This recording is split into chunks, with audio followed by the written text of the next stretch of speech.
Habari na karibuni wapenzi wa filamu, natumai mnaendelea vyema. Katika video hii tumekuletea, kwa hivyo wacha tuingie. Hiki ni kisa cha wachawi wawili, wakati mmoja marafiki lakini baadaye wapinzani wa uchungu. Filamu ambayo bado inachukuliwa kuwa moja ya filamu ngumu na nzuri zaidi ya Hollywood. Filamu inaanza na Robert Angier akiigiza hatua ya kuthubutu. Akiwa amezungukwa na msukosuko wa umeme, anashuka kupitia mlango wa kuingilia moja kwa moja hadi kwenye tanki kubwa la maji lililo chini. Watazamaji walisisimka. Lakini kuna kitu kinakwenda vibaya sana. Akiwa amefungwa chini ya maji, Robert anajitahidi huku mwanamume akikimbia kumwokoa. Amechelewa sana. Robert anazama mbele ya macho yao. Kuanzia hapa, hadithi inarudi nyuma hadi miaka ya 1890. Wakati huo, Robert Angier na Alfred Borden walikuwa wasaidizi wa mchawi maarufu. Walifanya kazi nyuma ya jukwaa, kujifunza mbinu, kufunga mafundo na kusaidia kwa udanganyifu hatari. Jioni moja, mke wa Robert, Julia, amefungwa na kuteremshwa kwenye tanki la maji kwa hila ya kutoroka. Fundo la kushikilia mikono yake limefungwa na Alfred. Ana dakika moja tu kabla ya kuzama. Misongamano ya kufuli ya tanki. Robert anapiga glasi kwa hofu, lakini inapovunjika, Julia tayari hayupo. Anazama na kufa. Akiwa amehuzunika, Robert anamlaumu Alfred. Anadai kujua Alfred alifunga fundo lipi, kwa sababu ufanisi wa hila ulitegemea hilo. Lakini Alfred anajibu kwa upole kuwa hakumbuki. Wakati huo unageuza urafiki wao kuwa chuki. Alfred anaendelea kujaribu mbinu za kuthubutu. Yeye hata huvumbua ukamataji wa risasi, udanganyifu hatari ambapo mshiriki anafyatua bunduki na mchawi anaonekana kukamata risasi. Mke wake Sarah anamsihi aache, hasa kwa kuwa sasa ni mjamzito. Lakini Alfred ni mkaidi, akieleza kwamba risasi si halisi. Pia hutumia mkono wake kabla haijakaribia sana. Katika onyesho moja, mwanamume kutoka kwa umati anachafua hila.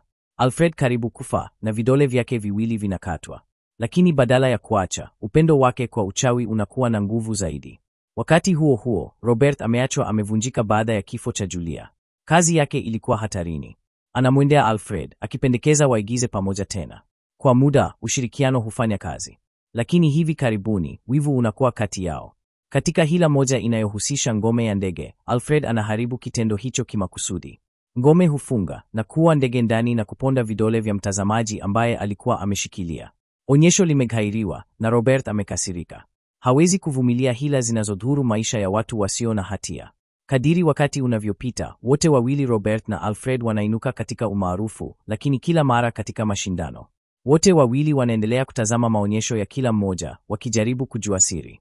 Usiku mmoja, Robert aliingia kwa siri katika onyesho la Alfred, akiwa amejificha kati ya umati wa watu. Anachoshuhudia kinamshtua. Alfred anafanya mtu aliyesafirishwa, hila ambapo anaingia kwenye mlango mmoja kwenye jukwaa na, mara moja, kutoka kwa mlango mwingine kuvuka ukumbi wa michezo. Ydanganai fahauna dosari. Kwa Robert, ni wazimu na hayaminiki. Alfred alifanyaj? Kuanzia wakati huo, Robert anatatizika kuiba hila au kuunda moja kubwa zaidi. Ujanja huo uliitwa mtu aliyesafirishwa. Robert alimtazama Alfred akiigiza na akakasirika kwa kutamani sana. Alidai kwamba mtu yeyote ajue jinsi Alfred alivyofanya hivyo. Alihitaji siri hiyo kwa gharama yoyote. Robert akamjokia msaidizi wake, Olivia. Alimshinikiza ampeleleze Alfred na ajifunze mbinu hiyo. Olivia alimpenda Robert na kwa namna fulani anakubali, lakini alikuwa amechanika. Hakutaka kumsaliti mtu yeyote. Bado, shinikizo la Robert lilimsukuma kuelekea kwenye maamuzi hatari. Alimshawishi amsaidie kupata siri ambayo ingemrudisha ukuu wake. Kwa kweli Robert alitaka kitabu, shajara ambayo ilikuwa imejaa maandishi meusi ya Alfred na siri za jukwani. Lakini diari haikuwa na maana bila ufunguo, msimbo wa kibodi ambao ungefungua maandishi. Kwa hivyo Robert alichukua njia ya mkato ya kikatili. Alimteka nyara Fallon, mwanamume aliyefanya kazi kwa karibu na Alfred na mara nyingi alikuwa karibu na upande wa kushoto wa jukwaa. Robert alimtishia Fallon, nifundishe hila yako au sitakuacha uende. Fallon aliomba maisha yake. Robert alifanya mpango. Alitoa kipande kidogo cha karatasi na baadhi ya barua, akisema inaweza kusaidia kusimbua shajara, na akaahidi kumwachilia mara tu Robert atapata kile alichohitaji. Fallon alitoroka, na Robert akarudi haraka kujaribu nambari. Hatimaye Robert aliposoma sehemu za shajara, alichopata halikuwa jibu rahisi alilotaka. Badala yake, ilikuwa na jumbe za kukiri na giliba zilizopendekeza mtu fulani alikuwa amejaribiwa uaminifu, kwamba hila ziliharibiwa kimakusudi, na kwamba siri zilitumiwa kama silaha. Kurasa za shajara zilieleza jinsi uaminifu na usaliti ulivyotumiwa kufikia ili kuondoa udanganyifu usiowezekana. Robert alielewa kuwa alikuwa amedanganywa kwa njia nyingi. Alikuwa amemtia Olivia hatarini, akamtishia mtu asiye na hatia, na siri alizotafuta zilijaa uongo na ukatili. Badala ya kutafuta njia moja wazi ya kuiba, njaa ya Robert iliongezeka tu. Diary haikumaliza matamanio yake. Olivia ndiye mwanamke aliyewahi kumwambia Alfred asiufiche mkono wake uliojeruhiwa. Alisisitiza kwamba kuonyesha vidole vyake vilivyokosekana kungeshawishi watazamaji kwamba mwanamume aliye kwenye jukwaa na mtu aliyehusika na hila walikuwa mtu yule yule. Kwa Robert, ukweli huo ulikata kirefu. Tamaa yake ilizidi kuwa na nguvu. Akiwa na tamaa ya kufanya vizuri zaidi kuliko Alfred, Robert alingeukia mtu mmoja ambaye angeweza kufanya jambo lisilowezekana liwezekane, Nikola Tesla. Alimsihi Tesla atengeneze mashine ambayo inaweza kumsafirisha mtu kutoka sehemu moja hadi nyingine. Tesla alikubali, lakini alimwonya, uvumbuzi wa kweli ulidai pesa, wakati na uvumilivu. Robert akamwaga bahati yake ndani yake. Mwanzoni, majaribio ya Tesla yalionekana kama kushindwa. Paka na kofia zilizowekwa chini ya mashine hazikuonekana kutoweka. Sayansi, Tesla alielezea, haikufanya kazi kwa njia ambayo watazamaji walitaka kuamini. Kwa kukata tamaa, Robert alikuwa tayari kukata tamaa mpaka msaidizi wa Tesla alipotoa moja ya paka. Huku nje, Robert aliganda kwa mshtuko. Hakukuwa na paka wawili tu wanaofanana, kulikuwa na wengi. Kila jaribio halikuwa limeharibu lile la awali, lilitengeneza nakala kamili. Uvumbuzi wa Tesla haukusafirisha. "Ni cloned." Kwa furaha, Robert alidai mashine iliyomalizika. Tesla alimuonya kwa mara nyingine.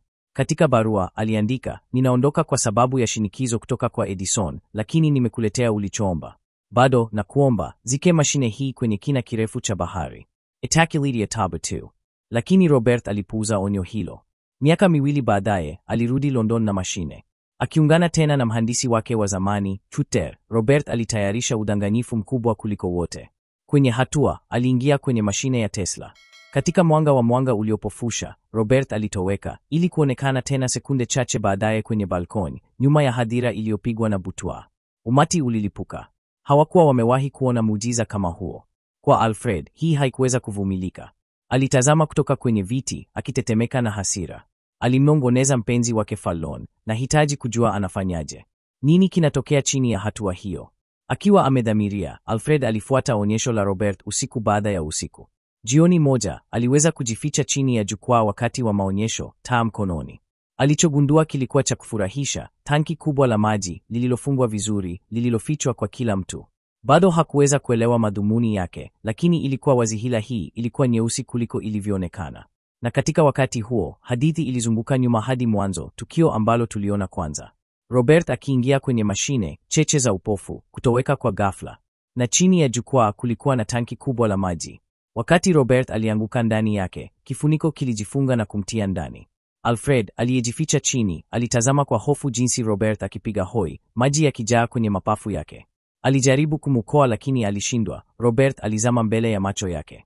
Muda mfupi baadaye, Chuter, mhandisi mwaminifu wa Robert, alishuka haraka na kumwona Alfred karibu na tanki. Kwake, ilikuwa wazi, Alfred alikuwa amemuua Robert. Chuter alitoa ushahidi mahakamani, na kwa ushahidi uliowekwa dhidi yake, Alfred alihukumiwa kifo. Akiwa anangojea kuuawa, Alfred alitembelewa na tajiri mmoja, Lord Caldlow, aliyejidhihirisha kuwa Robert, Alfred akiwa ameshtuka. Alimwambia Alfred kwa ukali kwamba haikuwa juu ya mapenzi, lakini juu ya kudhibitisha ni nani mchawi bora. Kisha akamchukua binti mdogo wa Alfred, akamwacha Alfred amevunjika. Muda mfupi baadaye, mhandisi wa zamani wa Robert, Chuter, aliitwa kwenye mali ya Caldlow. Kwa mshtuko wake, alimwona Robert akiwa hai, akiishi chini ya utambulisho wake mpya. Chuter aligundua mashine kutoka kwa Tesla ilikuwa imekamatwa na mahakama, lakini kisha ikanunuliwa kimya kimya na Caldlow mwenyewe. Robert alimhakikishia, mashine haitatumika tena. Chuter alikubali kuihamishia kwenye ukumbi wa michezo ambapo Robert aliweka hai ukumbi wake wa michezo. Wakati Chuter anaondoka, mtu aliyejifunika uso aliingia ndani. Mtu huyo aliyejifunika uso alikuwa kaka yake Alfred, Fallon, ambaye alikuwa ameishi kwenye vivuli muda wote huo. Hatimaye siri ilikuwa wazi, Alfred hakuwahi kuwa mtu mmoja, lakini ndugu wawili waliishi maisha moja. Mmoja alimpenda Sarah, mmoja alimpenda Olivia. Ndani ya ukumbi wa michezo, Fallon alimkabili Robert. Akachomoa kile kinyago, akainua bastola yake na kumpiga risasi. Robert alianguka, akapigwa na butwaa, lakini akakaidi. Alikiri dhabihu yake mwenyewe. Kila usiku alitumia mashine ya Tesla, hakujua kama angekuwa mtu ambaye alionekana kwenye hatua, au yule aliyezama chini. Kila utendaji ulikuwa kamari yenye kifo. Hiyo ilikuwa bei yake. Robert alipokuwa akifa, taa ya Fallon ilianguka na kuweka ukumbi wa michezo kwa makofi.